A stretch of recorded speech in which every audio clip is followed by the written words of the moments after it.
February 27, 1996, the day Pokémon came into fruition. What followed in the next almost 30 years were a bunch of video games covering a wide amount of 9 generations, so there are bound to be some incredibly hard to get items scattered across this. Let's take a look. A quick disclaimer, I will not include event exclusive items, because that would be pretty lazy on my part and probably boring on yours, the viewer. What I'm about to yap about will consist of the rarest items that are achievable at all times during your playthrough, plus maybe 1 or 2 hidden stuff that I consider interesting, and if it was obvious from the start, I'll not include the 1 Master Ball that you get per game. Now that we got this out of the way, let's start off with Gen 1.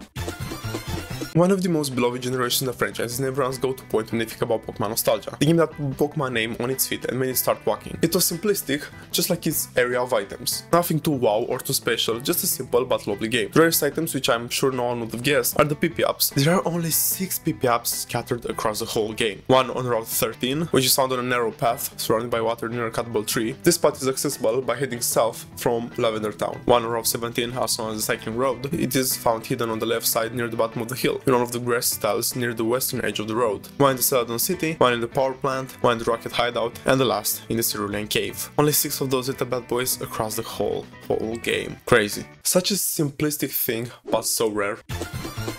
Gen 2 is a great follow-up to Gen 1, an impressive roster of Pokemon primarily focused on a forest team in my opinion, with a popular title attached to it. So, the rarest item surely holds up to the expectations. The rarest one you could find in Gen 2 technically is the Sacred Ash, which is held by Ho, so that makes it by definition the rarest because it's only one in the whole game. But it's lazy, as I said, legendary held items, very boring, only one per game, it's guaranteed. Now, so the fun choice for the rarest item would be the Lucky Egg. The only way to obtain said Lucky Egg is through a wild Chansey. The pink Pokemon can be found on Route 13, 14, 15 or the Cerulean Cave, but the catch is, it only has a 1% spawn rate on the routes and 10% in the cave. Still, apart from this, the chances of a Chansey, lol, to possess a Lucky Egg are 5%. So besides having to be lucky enough to encounter a Chansey, you have to be even luckier to find one with a Lucky Egg. The most appropriate name for an egg I've ever seen.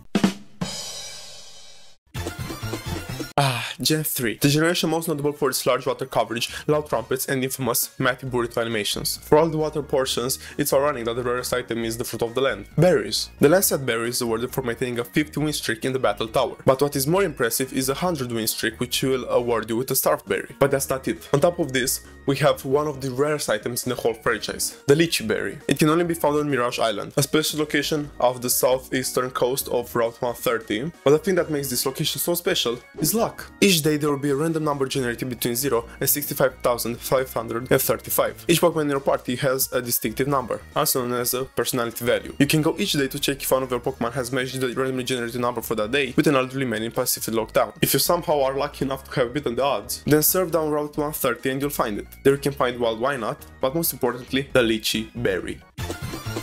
Instead of looking at one of the highest adored games in the franchise, we'll turn our head to an even more adored game in the franchise. Talk about an item known as the Leaf Crown. In order to craft this item, you have to show 5 shiny leaves to your arrival in New Bark Town. What is a shiny leaf, you might ask? A shiny leaf is a special item that you can only obtain by walking with a Pokemon that has at least 200 friendship points. There's no clear distance you have to walk with it, it's just randomized. The way of obtaining the leaf is by interacting with it. The other catch is you can only catch 1 shiny leaf to Pokemon per route, so you have to do this on 5 different routes to get 5 leaves to complete the crown. Exhausting, yes. Thankfully, Bulbapedia has all the information covered for y'all. What can the Leaf Crown provide that would merit such efforts? Well, it displays a special crown on your Pokemon summary screen, so it's all related to ego and self-fulfillment, the largest mouth to feed. But now, regarding the infamous Diamond and Pearl Platinum Gen 4 games themselves, a cool thing and little story that I'm about to present to you is regarding an item known as the Azure Flute. This item was programmed in the original Pokemon Diamond, Pearl and Platinum games, and it was supposed to be distributed to players via a special event. But this said event never came to fruition. The item in question was supposed to be used to gain access to a level 80 catchable Arceus. But, even though the event never took place, the item was still coded in the game, so people managed to cheat their way into the flute appearing into their bag. The best part regarding all of this is that the flute wasn't just for design, its full functionality was coded in the game as well. You could use it as spear pillar on Mount Coronet, and it would create a staircase leading to the Hall of Origin, where the Pokemon God would await you. So awesome.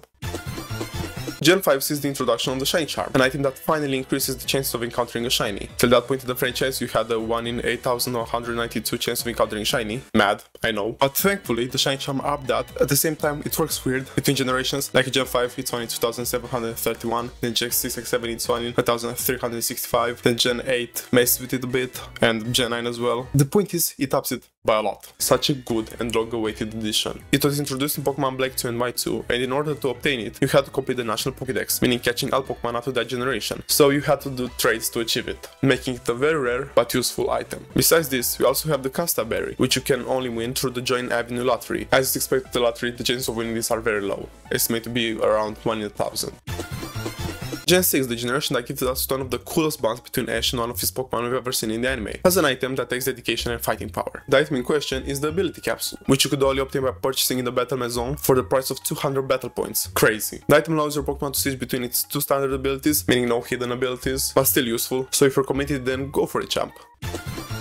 Alola to the Summer Resort region. Taking Hawaii and making a whole region out of it was actually not a bad idea. The anime and the games were chill as fuck. One of the rarest items you could obtain in this generation is the Gold Bottle Cap, and the ways of obtaining it are very harsh. The first one is by winning the Festival Plaza lottery, and as you all know by now, the chances of that happening are very low. The second one is through the Battle Tree, where you could purchase it for 200 battle points, just like you could with the Ability Capsule in the previous generation. But, thanks to Ultra Sun and Ultra Moon, we have a third and final option to get the Bottle Cap through fishing at Seafolk Village, where the chance to find one is only 1 in 100. Ultra Sun and Ultra Moon really came in clutch here.